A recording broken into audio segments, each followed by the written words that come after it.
Il y a deux manières de faire de la politique. La pire, c'est se partager les places par des arrangements ou pire, par des compromissions. L'autre, c'est de défendre un projet collectif. C'est une citation, et pas de n'importe qui, elle vient de la bouche de Wilfried Berthier, ancien député de La Réunion, Parti socialiste, qui présente sa candidature aux élections sénatoriales. Elle dit aussi « Je ne cours pas après un mandat, je choisis l'autre manière », donc dans les deux façons de faire de la politique, il choisit la seconde, défendre un sujet collectif, un projet, dans l'intérêt de la Réunion. En gros, entre se servir ou servir, Wilfried Berthier choisit délibérément servir la Réunion, servir les Réunionnais. Pour cela, il fait un bouquin qui vaut 10 €, qui s'appelle « Que vive la Réunion, les possibilités d'une île » en sous-titre. Et dans ce livre que j'ai lu, il décrit son projet.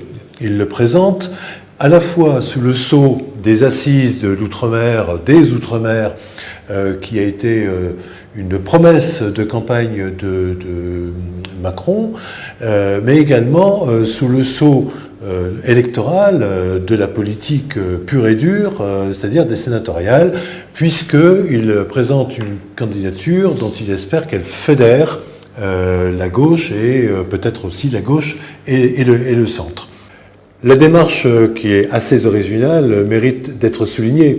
Elle fait un peu penser à ces candidats à l'élection présidentielle qui sortent un bouquin au tout début de la campagne ou avant la campagne pour poser des jalons, émettre des idées, formuler des propositions. Berthier fait un petit peu la même chose en espérant être lu. Il reste quand même qu'un mois avant les sénatoriales.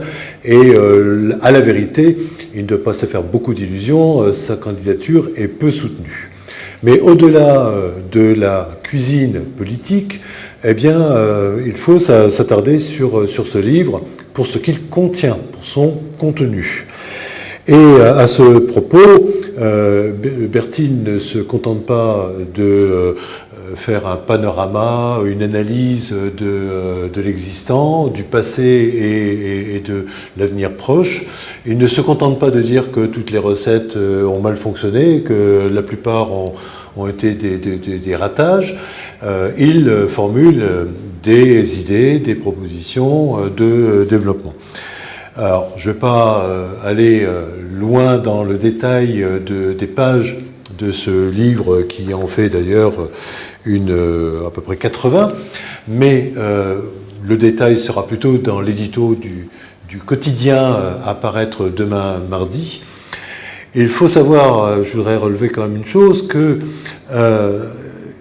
insiste beaucoup sur le développement endogène. C'est-à-dire que la Réunion doit pouvoir compter sur ses propres forces, sur ses talents, pour asseoir et propulser davantage son propre développement sans dépendre trop de la mer nourricière et de transferts financiers dont on sait qu'ils sont de plus en plus comptés.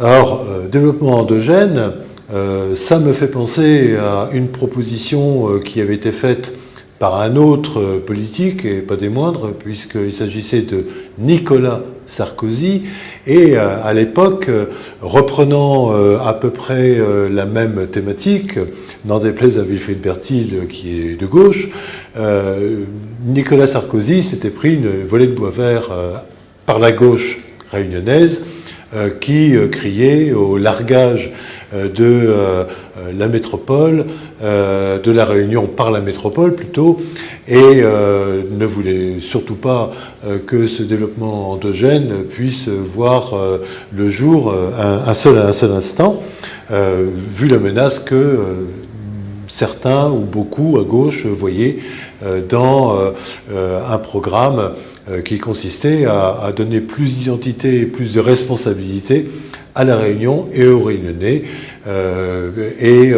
qui aurait consisté à, non pas à rompre le cordon ombilical avec la métropole, mais peut-être à lui substituer très progressivement d'autres méthodes de développement, d'autres stratégies de production de valeur ajoutée. Donc, fort heureusement, voilà un homme de consensus, Wilfried Bertil, qui à son tour, avec sans doute beaucoup de sincérité et de réflexion, enfourche ce destrier du développement endogène, c'est-à-dire par nous-mêmes, pour nous-mêmes, sans oublier que la Réunion peut avoir une vocation exportatrice. Alors, beaucoup verront dans la lecture de ce livre nombre d'idées déjà véhiculées. Certes, il n'y a rien de très nouveau. C'est plutôt la mise en ordre de l'ensemble de ces idées, leur cohérence, leur mise en cohérence, qui fait penser à un début de programme, non pas seulement électoral, mais un programme politique, puisque lui-même dit qu'il faut des solutions politiques nouvelles. Bien, je ne sais pas si le livre sera lu. Je ne sais pas si Wilfried Bertil a une chance réelle d'être sénateur de la Réunion, mais autant lire le livre pour lui-même plutôt qu'en arrière-fond d'une élection très hypothétique, d'autant plus que ce n'est pas un sénateur, fut-il Wilfried Bertil élu sénateur de la Réunion, qui changera le destin d'une île. Il faut beaucoup plus de bonne volonté et beaucoup plus de consensus que cela.